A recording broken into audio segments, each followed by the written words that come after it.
आज हम गीता अध्याय चतुर्दश के 20वें श्लोक में प्रवेश कर रहे हैं। गुणानेता नतीत्यत्रीन् देहि देह समुद्भवान् जन्म मृत्यु जरा दुःखैर विमुक्तो अमृत मश्नुते।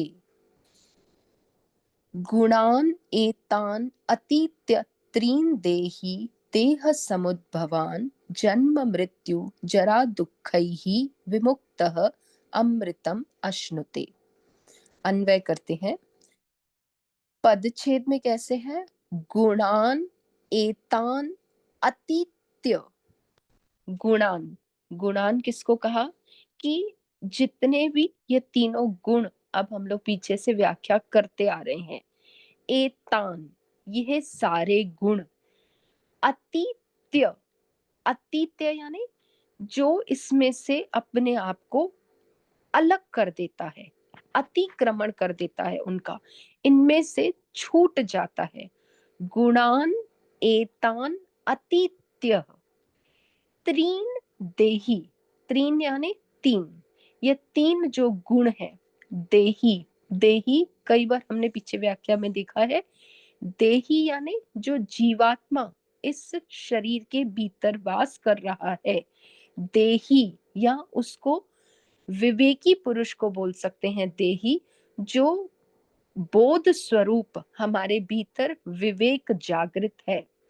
देही देह समुद्भवान, ऐसा जो जीवात्मा देही है उसको देह समुद्भवान, देह यानी यह शरीर, समुद्भवान यानी उत्पन्न करते हैं, इस देह में इसको उत्पन्न करते हैं। यानी यह देह रूपी जो शरीर है वह इन्हीं के द्वारा उत्पत्ति को प्राप्त होता है। इसका अन्वय कैसे होगा?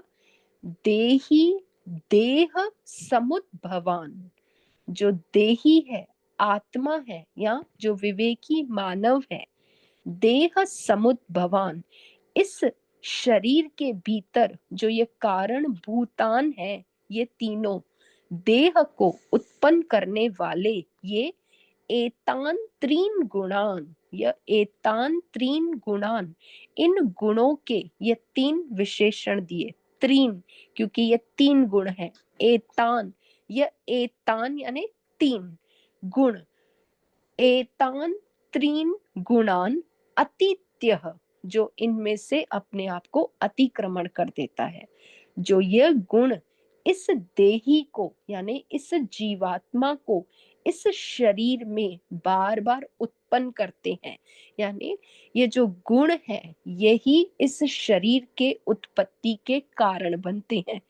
अगर ये गुण नहीं होते तो हमें बार बार जन्म मरण का चक्कर नहीं होता।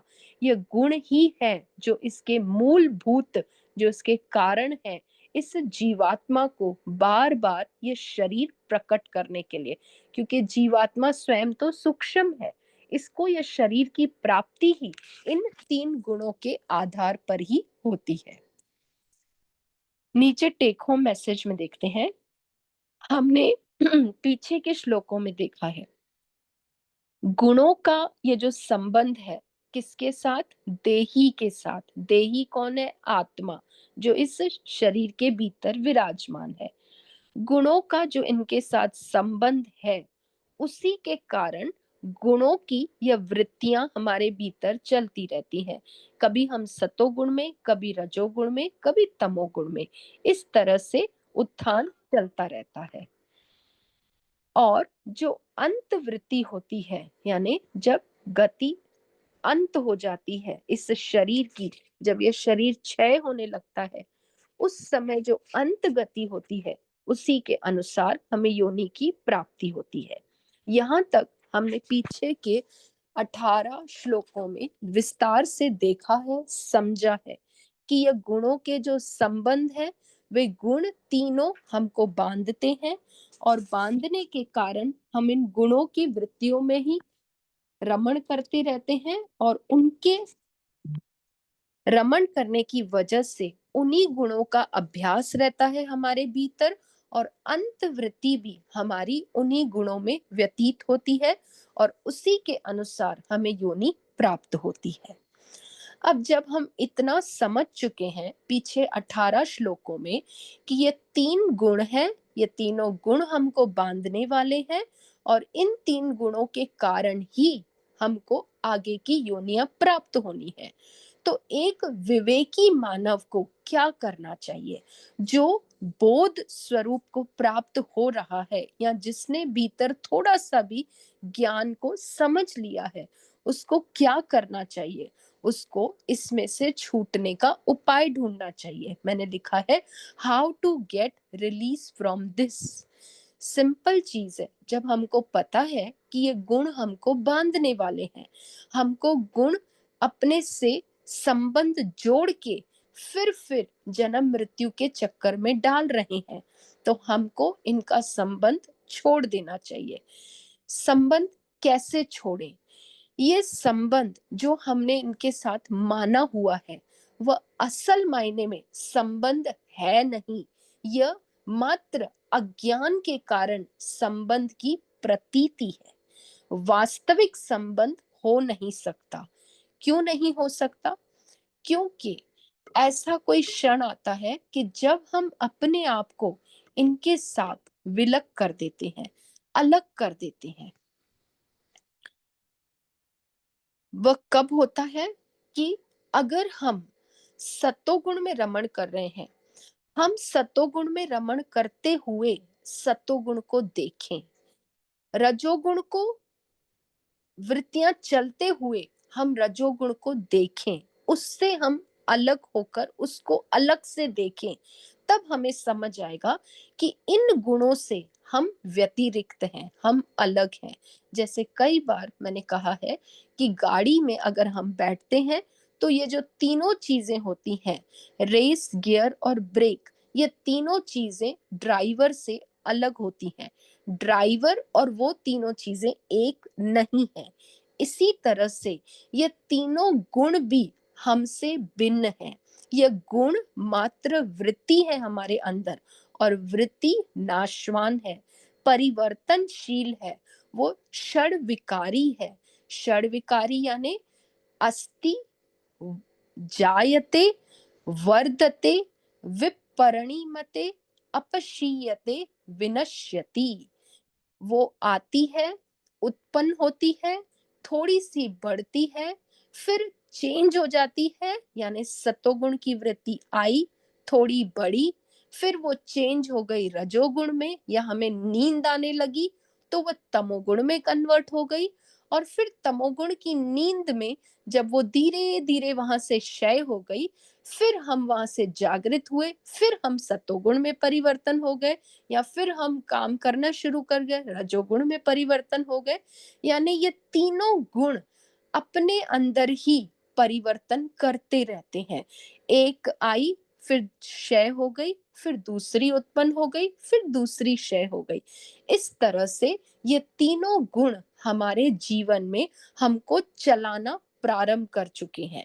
यानी ये तीनों गुण हमें चला रहे हैं, ना कि हम इन 3 गुणों को चलाते हैं। हम इन 3 गुणों के अनुसार अपने जीवन का व्यवहार कर रहे हैं। लेकिन अब विवेकी पुरुष को करना क्या है? कि इन 3 गुणों को अपने अनुसार चलाना है।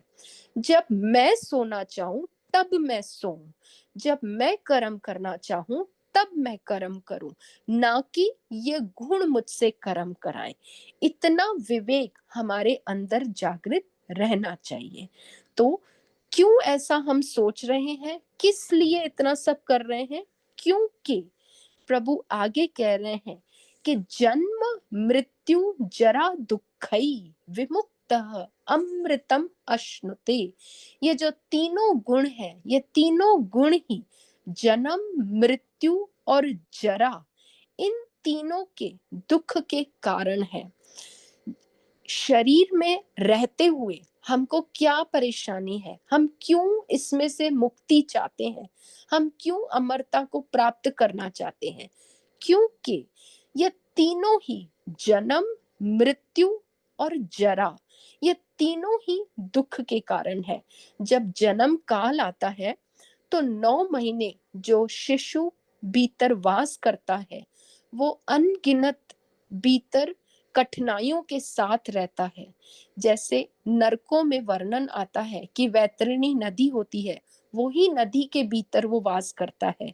वो अपने ही मल मूत्र के भीतर रहता है और न खाने के लिए कुछ नहीं, अंधेरी कोठरी में पड़ा रहता है। कभी कुक्षी में इधर होता है, कभी उधर होता है, स्वतंत्रता के साथ घूम नहीं सकता। जब 9वां महीना आता है तो प्रसव पीड़ा में वो उस कुक्षी में से निकलने के लिए प्रयास करता है, बड़ी कठिनाई से वहां से निकलता है। इस तरह से एक जन्म स्वयं में ही पीड़ादायक है। मृत्यु के समय भी गुरुदेव कितनी बार बताते हैं कि अनगिनत जैसे हमारे भीतर कीड़े होते हैं, वो हमको नोचते हैं और नोच के उसमें से हमारी ये आत्मा जो है वह बाहर होती है इस स्थूल शरीर से। तो ऐसे जो भिक्षु काटते हैं, वो काटने की जो पीड़ा होती है, उस तरह से हमारे मृत्यु यानी देहांत होता है। और जरा, जरा सबको ही पता है कि वृद्ध अवस्था जो है वह सदा ही रोगों में व्यतीत होती है और उसी के साथ हमारे जीवन में दुख आते हैं। यहाँ पे जरा के साथ हमें सारे लेने हैं, बाल्य, यौवन। ये क्यों नहीं कहा? क्योंकि उन बाल्य अवस्था में, यौवन अवस्था में हमें उतना दुख प्राप्त नहीं होता जितना हमें जरा का अनुभव होता है। बाकी बाल्य और यौवन में दुख आता भी है तो सहन शक्ति के साथ हम उसे सहन कर लेते हैं, लेकिन जरा अवस्था में आकर हमें वह रोग अत्यधिक पीड़ित करते रहते हैं। इसलिए कहा जन्म, मृत्यु, जरा, दुखई, ये तीनों जो चीजें हैं हमारे भीतर महान दुख का कारण बनती हैं। और इन तीनों के दुख का कारण ये क्या है? शरीर। और ये शरीर कहाँ से बना है? ये शरीर इन 3 गुणों से ही बना है और इन 3 गुणों के कारण ही हमको शरीर मिला और इस शरीर के कारण हमें दुख प्राप्त हुआ। तो इसके मूलभूत इन 3 गुणों से हम अपने आप को अलग कर दें, हम इन गुणों का संबंध छोड़ दें। अगर हम इन गुणों के अनुसार चलेंगे तो ये गुण हमें बांधते रहेंगे, बार बार हमको इन जन्म मरण मृत्यु के भय और दुख जरा के भय में हमको डालते रहेंगे। तो एक साधक को, एक विवेकी को क्या करना है?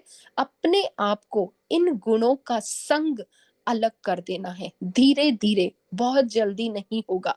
अभ्यास के साथ हमें इनमें से मुक्त होना है। विमुक्तः, जैसे जैसे हम इसमें से मुक्त होते जाएंगे, अपने को अलग करते जाएंगे, अमृतम अश्नुते, हम उस अमृत तत्व को या मोक्ष रूप को अश्नुते, अनुभव करेंगे। मोक्ष कोई प्राप्ति की वस्तु नहीं है कि मोक्ष मुझे मिल जाए, नहीं। मोक्ष स्वतः हमारे पास है, लेकिन हम अभी उसका अनुभव नहीं कर रहे हैं। क्यों नहीं कर रहे हैं? क्योंकि ये गुण हमको बांधे हुए हैं और इसलिए हम बंधन में अपने आप को फील करते हैं। जैसे अगर बछड़े को रस्सी बांध दी तो वो बछड़ा सोचता है कि मेरी ये रस्सी छूट जाए तो मैं स्वतंत्र हो जाऊं, लेकिन उसको रस्सी से किसी ने बांध दिया है। लेकिन ये रस्सी कैसी है कि सिर्फ एक एक्शन के साथ रस्सी बांधी है, कहीं पर उसको बांध के रखा नहीं है। जैसे कई बार उदाहरण में भी आता है कि अगर किसी जानवर को रोज रस्सी के साथ बांधते हैं तो वो बैठ जाता है, फिर जब रस्सी खोलते हैं तो वो उठ के स्वतंत्र होके घूमता रहता है। एक दिन ऐसे हुआ कि उसको रस्सी बांधी नहीं गई, बांधा नहीं, लेकिन उसका सिर्फ एक्शन किया कि हमने उसके गले में रस्सी बांध दी। असल मायने में हमने रस्सी बांधी नहीं थी। फिर भी उस जानवर को लगा कि मेरे को रस्सी बंध गई है और वह चुपचाप वहां बैठ गया। फिर उसको वहां से उठाया कैसे गया? वो उठ ही नहीं रहा था। जब ऐसे एक्शन किया हाथ के साथ कि उसकी रस्सी खोल दी है हमने, तो वह उठ के घूमने लगा।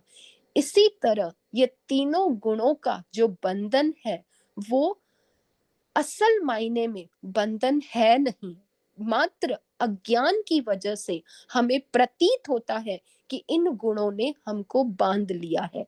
तो इस अज्ञानता रूपी तीनों गुणों को अपने से विलग करना है, और जैसे ही हम इनसे विलग होंगे, हम उस अमृत स्वरूप परमात्मा के भाव को प्राप्त हो जाएंगे और उसको अनुभव कर लेंगे। तो आज के लिए इतना ही रखते हैं। सभी को ओम नमो नारायण।